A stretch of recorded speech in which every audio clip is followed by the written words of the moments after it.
हर हर महादेव, जय भोलेनाथ। नमस्कार, मैं सुरभि मिश्रा आदर्श जीवन में आपका स्वागत करती हूँ। आज मैं लेकर आई हूँ गोवर्धन पूजा की बहुत ही मनमोहक कहानी। एक समय की बात है, देवराज इंद्र को बहुत ही अहंकार हो गया था। इंद्र के अहंकार को दूर करने के लिए भगवान श्री कृष्ण ने एक लीला रची। एक दिन भगवान श्री कृष्ण ने देखा कि पूरे ब्रज में तरह तरह के पकवान बनाए जा रहे हैं और सभी ब्रजवासी किसी पूजा की तैयारी में जुटे हुए हैं। यह देखकर उन्होंने मैया यशोदा से प्रश्न किया कि माता, यह सब किस पूजा की तैयारी कर रहे हैं? इस पर मैया यशोदा बोली कि लल्ला, हम देवराज इंद्र की पूजा करने के लिए अन्नकूट की तैयारी कर रहे हैं। यह सुन भगवान श्री कृष्ण पूछते हैं कि मैया, हम देवराज इंद्र की पूजा क्यों करते हैं? तब माता यशोदा ने उत्तर दिया कि हम इंद्र की पूजा करेंगे तो अच्छी वर्षा होगी। यदि अच्छी वर्षा होगी तो अच्छी पैदावार होगी, जिससे हमारी गैया को अच्छा भोजन मिलेगा। यह सब सुन भगवान श्री कृष्ण ने देवराज इंद्र की निंदा करते हुए कहा कि लेकिन मैया, हमें तो ऐसे देवता की पूजा नहीं करनी चाहिए जो स्वयं प्रत्यक्ष आकर पूजन सामग्री स्वीकार करें। यह सुनकर मैया यशोदा के पास बैठी गोपियों ने कहा कि 33 कोटि देवी देवताओं के राजा की निंदा ना करो लल्ला।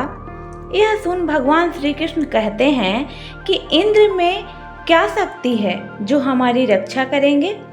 इंद्र से ज़्यादा शक्तिशाली तो हमारा गोवर्धन पर्वत है, जो वर्षा का मूल कारण है। हमें तो गोवर्धन पर्वत की पूजा करनी चाहिए, जहाँ हमारी गैया चरती है। इंद्र देव को कभी दर्शन भी नहीं देते। यदि उनकी पूजा ना करो तो वह क्रोधित हो जाते हैं। ऐसे अहंकारी की पूजा कदाचित नहीं करना चाहिए। तभी नंद जी वहां आ गए और वह पूछने लगे कि इंद्र की पूजा करने से वर्षा होगी और हमें लाभ होगा, गोवर्धन की पूजा करने से क्या होगा? तब भगवान श्री कृष्ण ने उत्तर दिया कि हमारी गैया गोवर्धन पर्वत पर चढ़ने जाती है। गोप गोपिकाओं का आजीविका का एकमात्र साधन गोवर्धन पर्वत है। यह सुनकर सभी लोग बहुत ही प्रभावित हुए और सभी ने मिलकर इंद्रदेव की जगह भगवान श्री कृष्ण द्वारा बताई गई विधि से गोवर्धन पर्वत की पूजा अर्चना किए और गोवर्धन पर्वत ने समस्त पूजन सामग्री को स्वीकार किया और सभी को खूब आशीर्वाद दिया। तभी नारद मुनि इंद्र महोत्सव देखने की इच्छा से ब्रज में आए। वहां ग्वालों ने उन्हें बताया कि इस वर्ष से श्री कृष्ण के आज्ञा अनुसार इंद्र महोत्सव बंद कर दिया गया है और अब सभी ब्रजवासी गोवर्धन पूजन करेंगे।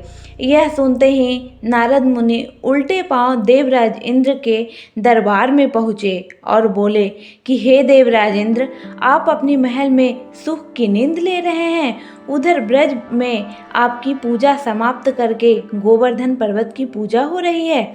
यह सुनते ही देवराज इंद्र को क्रोध आ गया। उन्होंने इसे अपना अपमान समझा और जोरों की वर्षा शुरू कर दी। भयभीत होकर सभी ब्रजवासी भगवान श्री कृष्ण के शरण में गए। तब भगवान श्री कृष्ण ने सभी को गोवर्धन पर्वत की शरण में जाने को कहा।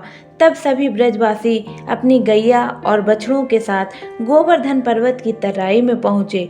वहाँ भगवान श्री कृष्ण ने अपनी कनिष्ठ उंगली पर गोवर्धन पर्वत को उठा लिया। यह देख देवराज इंद्र को और भी क्रोध आया और उन्होंने मूसलाधार वर्षा शुरू कर दी।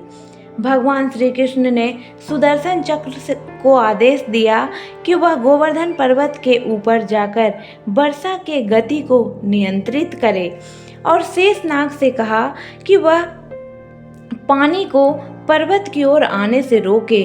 देवराज इंद्र लगातार 7 दिनों तक मूसलाधार वर्षा करते रहे और सभी ब्रजवासी गोवर्धन पर्वत की छाया में सुखपूर्वक रहे।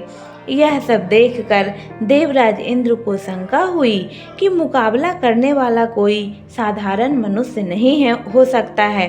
तभी ब्रह्मा जी वहां प्रकट हुए और इंद्रदेव से बोले कि हे इंद्रदेव, आप जिस बालक को परास्त करने की कोशिश कर रहे हैं वह और कोई नहीं, भगवान श्री हरि विष्णु के ही अंश हैं और पूर्ण पुरुषोत्तम नारायण है। यह सुनकर देवराज इंद्र ने भगवान श्री कृष्ण से अपने भूल की क्षमा मांगी और उसके बाद उन्होंने भगवान श्री कृष्ण की पूजा करी। इस दिन से गोवर्धन पर्वत की पूजा की जाने लगी। जय श्री कृष्ण।